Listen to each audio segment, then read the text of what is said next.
become the best player you can be in Valorant, you need to train various aspects of your performance. A very important aspect is your whole attitude. Each loading screen provides a new opportunity to decide who you want to be on the server. The I'm just smurfing and don't give a fuck about your rank dude, the Jett-instalock who has to complain about everyone from the get-go, or Mr. Nice Guy who provides what his team needs and motivates his mates no matter what. A healthy mind makes everyone a better player, no doubt. Fasten your seatbelts to learn here and now what creates positive mindsets for you and for your whole team.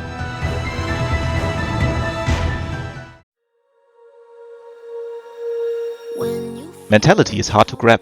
Sometimes you feel comfortable, mistakes won't bother you, great plays cheer you up. You are riding the highest wave straight to victory, and even if not, you at least have fun. On other days, an embarrassingly lost pistol round awakens the wish to forfeit immediately, to dig a hole and bury yourself. Strong mentality shows by experiencing the former more often than the latter, but be aware that there are these days for everyone, no matter how strong the mental state is. Tilting means getting angry at yourself, your teammates, your enemies, or the game itself, and therefore making unnecessary mistakes. Getting killed has to be someone's fault, and definitely no result of your enemy's good plays.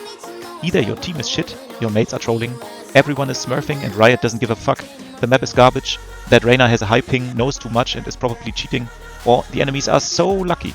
Even good things like won rounds are explained by the failure of someone, leading to phrases like "we only won because of him doing that," which is meant to downplay your own success.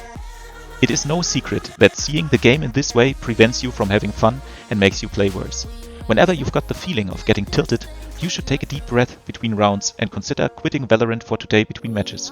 You won't quickly recover from that state of mind, since every new impression appears in a different light then. If you have to go on playing because you're in the midst of a tourney or a premier match, try to focus on easy things, breathe calmly, reduce your communication to the very minimum. You might stay tilted, but maybe you won't make your teammates tilt as well. As all our mothers always state, it's not what you say, but how you say it. Well, okay, it is also what you say, but that is more obvious. To not make your teammates play worse and therefore to lose less games, avoid accusations at all costs. It is not just about not flaming directly, but also about the way you communicate. Let me give you an example. On defense, your Killjoy peeks a common angle aggressively and dies before her well-placed setup spots anyone. The round ends in a loss, since the opposing squad can easily take over Killjoy's side. To blame her for being bad is obviously the wrong take, since it won't make her play better in the rounds to come. To say nothing at all might be leading to her making the same mistake again, which is neither what you want. A good approach would be to ask for her intentions first. Maybe you misunderstood her idea. She might have had the feeling of good timing or something, a mistake that can happen to anyone. Then offer help for the next time or recommend alternative ways. Talk to her in a kind manner. For example, maybe you should tell Jett to go for these timings because you and your utility are too valuable for our map control. This way you might reach out to her and change her behavior for the greater good. Cherish your teammates and they will give their best to help you win your matches. Even in successful situations, you can make your team better by communicating in the right way. Be excited about your teammates' frags and cheer them up. This way you show them that you care for your team's success and not primarily for your own. Learn to prefer wins while having a negative KD ratio over losses while dropping 30 bombs. We all know that being cheered for creates good feelings and greater confidence, and in Valorant it is all about confidence. Your enemies might try to get into your head as well, which is why you should take mental precautions against that, because whatever they do, it won't be for the better of you. They might abuse the all chat, teabag you after a kill, troll you in any given way, knife you for humiliation. I know some players who mute the all chat by default to at least avoid getting trash talked, but in my opinion that cannot be the right way in a competitive game. In fact, all those things don't need to bother you. For sure it is easier said than done, but just try to ignore these attempts at intimidation as good as you can. It will be a smaller problem when you can acknowledge your own mistakes and maybe even laugh about them. Instead of counter-flaming kiddies on the server, you could derive motivation from having a fun time, even when you fail to beat them. After all, always be aware of the fact that Valorant is just a game. There are countless things in this world that are much more important than winning that round, or killing that cipher, or gaining some rank points.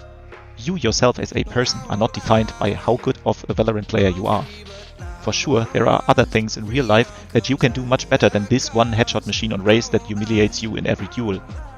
With this simple thought in mind, your ranked experience will certainly be much more comfortable and smoother.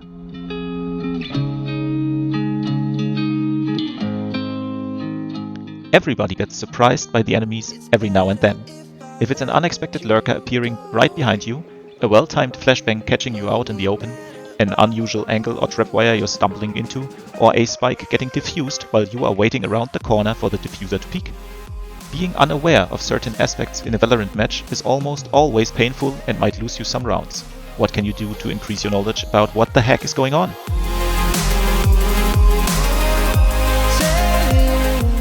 The importance of the minimap is not as mini as the name suggests. In fact, it is your only completely reliable source of information. I mean, who would you trust more? Your teammate convincingly calling the race in hooker, or your minimap showing her in bathroom at the very same time? It is unnecessary to mention that keeping an eye on your map from time to time is superior to not paying attention to it at all. But you can also exaggerate that behavior.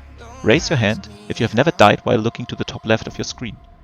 That being said, it is crucial to know when to look at your minimap. To maximize your minimap's power, you need the perfect settings. Lots of settings depend on personal preference, but in case of your minimap, there are at least 3 golden rules. First, the size of your map should be big enough to not lose sight of it, but also not too big to not hide other things. Find a good spot in between. Second, the zoom should be set to a value so that you can always see the whole map. And third, turn off the keep player centered option. This way you are always able to see what is going on any part of the map. I would suggest to turn on the vision cones to see which direction your teammates are looking at. But I know that the cones sometimes provide false information about certain angles, so it is up to you to decide. Sometimes there are moments in a match when you got nothing else to do. For example, while rotating through completely safe territory, while waiting for some kind of utility to be triggered, or while being dead. In all these cases, I recommend you extend your map for that period of time. You can also ping a lot quicker this way in case you want to highlight an enemy's position for your teammates behind smoke cover. Therefore, you should consider binding a hotkey for your minimap that is easy to reach. Mine is V.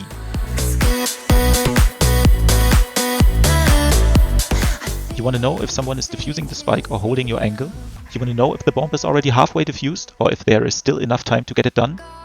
Though you can only confirm some of your guesses on this topic when watching the spike directly, there are certain indicators which will extend your knowledge about spike interactions. The spike radiates blue light when it has been planted. Whenever someone defuses it, the light turns red. For attackers guarding a planted spike, a blue light means no pressure. If the spike glows red, they need to intervene. When you jump peek to check if someone is on the spike or not, you might only see a slight edge of it. That is when your knowledge about the spike's color shines the brightest. Have you ever noticed that defusing a freshly planted spike and defusing a spike that is already halfway sound differently? Listen carefully. Planted.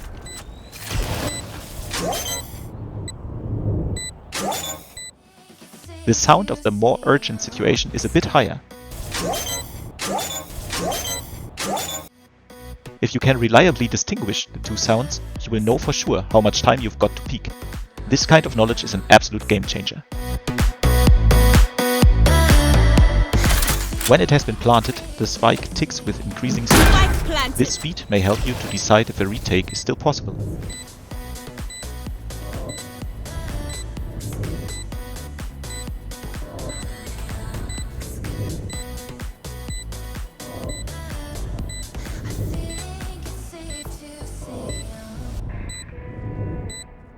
"24 times it ticks once a second and rotates very slowly before the speed increases to 20 ticks in 10 seconds.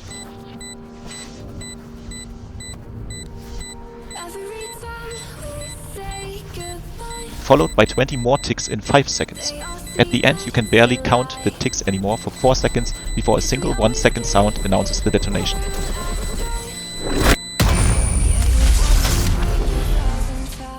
Since it takes 7 seconds to defuse the spike entirely, you need to start defusing not later than when the third tick rate is halfway through. When the spike has already been half defused, you still need 3.5 seconds, so it's okay to start within the last period of ticks. I'm turning off my mind so There are lots of one-tricks in Valorant. Often you can already identify them in agent select. Instalocks don't have to be a bad sign for your team, because maining one agent is overall a good thing. You get used to his utility kit and you are familiar with using it to your and your team's advantage. But for you yourself, it is certainly bad to always play the same agent you're used to. The more agents you master to play, the more agents you are prepared to play against. A Killjoy main who switches to Sova knows exactly where to shoot his shock darts to clear Killjoy's utility. A Raze main switching to KO will hold his 0 point back to use it whenever the enemy's Raze activates her ultimate. To be aware of your enemy's utility options, you need to know what they are capable of. And to be ready for the things that are most likely to happen, you need to know which things work best. You won't stumble into Cypher's trapwires anymore if you tried playing him. This way you learn how he is meant to be played, and whenever there is an enemy Cypher trying to weave his magic consisting of indestructible trips, one-way cages and hidden spy camps, it is no magic to you anymore. You will decipher him easily.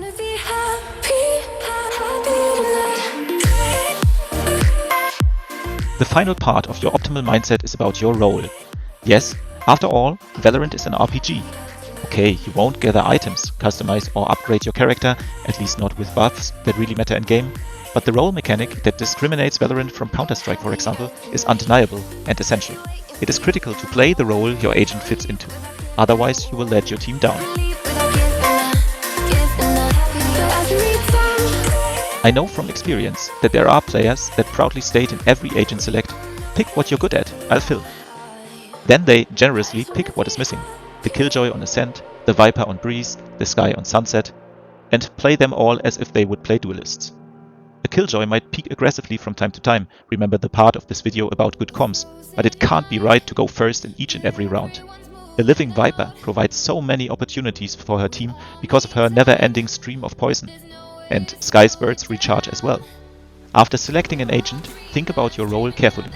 You can't always be the one engaging. So, what are your mates probably expecting of you?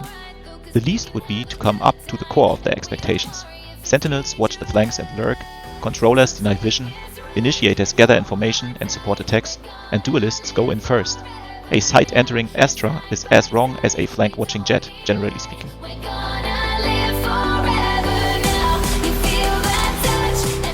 Think about your agent's strengths and use them to your advantage. They lie in their abilities. Every agent got a different kit of specialties only he himself is capable of.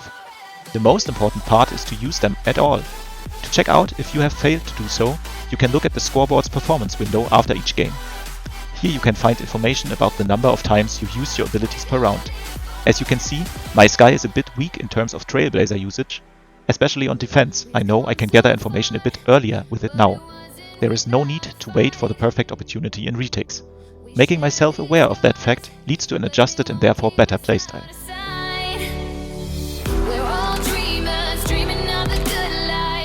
As a Sova main, I'd like to play in spots where I can help everyone from my teammates at the same time. Hence, I tend to position myself between my mates. On defense, I often play from city spawn to be ready to support on each side of the map with darts and damage. Playing as another agent requires to think about my positioning and potentially to change it completely. Always be ready to fit your positional requirements, because they can be key to optimal performance.